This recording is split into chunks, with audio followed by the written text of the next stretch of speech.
இந்தியாவைச் சேர்ந்த கம்ப்யூட்டர் தயாரிப்பு நிறுவனமான டெல் நிறுவனத்தில் இருந்து 12,500 ஊழியர்கள் பணி நீக்கம். கடந்த ஆண்டும் AI தொழில்நுட்பம் காரணமாக 13,000 ஊழியர்களை டெல் நிறுவனம் பணி நீக்கம் செய்திருந்தது குறிப்பிடத்தக்கது.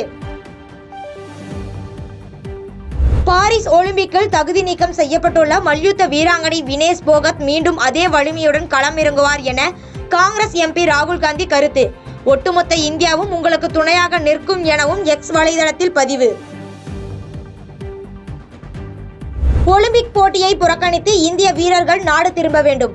வினேஷ் போகத் தகுதி நீக்கத்திற்கு எதிர்ப்பு தெரிவித்து ஆம் ஆத்மி MP சஞ்சய் கிங் கருத்து. வயநாடு நிலச்சரிவு பெரும் சோகத்தையும் துயரத்தையும் ஏற்படுத்துவதாக மக்களவை எதிர்க்கட்சி தலைவர் ராகுல் காந்தி நாடாளுமன்றத்தில் பேச்சு.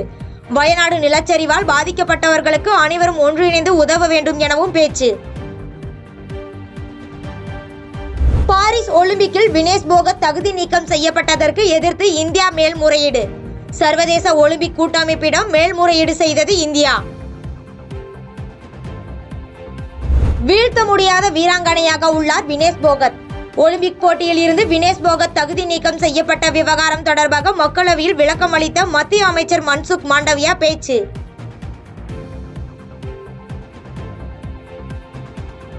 ஆம்ஸ்ட்ராங் கொலை வழக்கில் பிரபல ரவுடி மகன் நாகேந்திரன் கைது. காங்கிரஸ் பிரமுகரான அஸ்வத்தாமனை கைது செய்தது போலீஸ். ஆம்ஸ்ட்ராங் கொலை வழக்கில் கைதான அஸ்வத்தாமன் காங்கிரஸில் இருந்து நீக்கம். கட்சியின் கொள்கைகளுக்கு முரணாக செயல்பட்டதால் கட்சியில் இருந்து நீக்கப்படுவதாக காங்கிரஸ் அறிவிப்பு.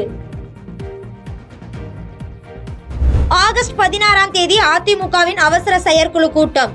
நாளை மறுநாள் நடைபெறவிருந்த அதிமுக மாவட்ட செயலாளர்கள் கூட்டம் ஒத்திவைக்கப்பட்ட நிலையில் 16ஆம் தேதி அவசர செயற்குழு கூட்டம் நடைபெறும் என அதிமுக தலைமையகம் அறிவிப்பு.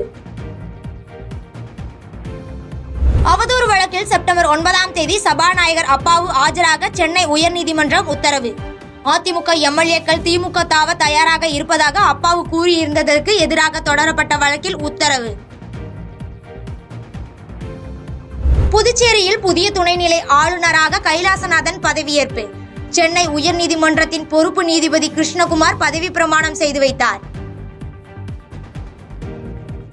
காலியாக உள்ள 12 மாநிலங்களவை இடங்களுக்கு செப்டம்பர் 3ஆம் தேதி தேர்தல் நடைபெறும் என அறிவிப்பு.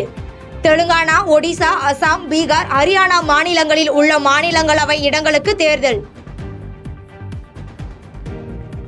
கடும் நிலச்சரிவால் பாதிக்கப்பட்டுள்ள வயநாடு பகுதிகளில் 6 மாதங்களுக்கு மின்சார கட்டணம் ரத்து. கேரள மாநில மின்சாரத்துறை அமைச்சர் கிருஷ்ணன்குட்டி உத்தரவு. தமிழ்நாட்டில் 8 மாவட்டங்களில் இன்று கனமழை பெய்ய வாய்ப்பு. சென்னை வானிலை ஆய்வு மையம் தகவல். இலங்கை அதிபர் தேர்தலில் முன்னாள் அதிபர் ராஜபக்சவின் மகன் நமல் ராஜபக்ச பேட்டி. ஸ்ரீலங்கா பொதுஜன பிரமுன கட்சி அதிகாரப்பூர்வ அறிவிப்பு. பாரிஸ் ஒலிம்பிக்கில் இருந்து வினேஷ் போகத் தகுதி நீக்கம் செய்யப்பட்ட நிலையில் அரையிறுதியில் அவரிடம் தோல்வியடைந்த கியூபா நாட்டு வீராங்கனை குஸ்மான் இறுதிப் போட்டிக்கு தகுதி. வினேஷ் போகத்தின் தகுதி நீக்கத்திற்கு எதிராக முறையீடு செய்துள்ளதாகவும் இந்திய ஒலிம்பிக் சம்மேளனம் அறிவிப்பு. பாதகம் செய்பவரை கண்டால் நாம் பயங்கொள்ளலாகாது பாப்பா.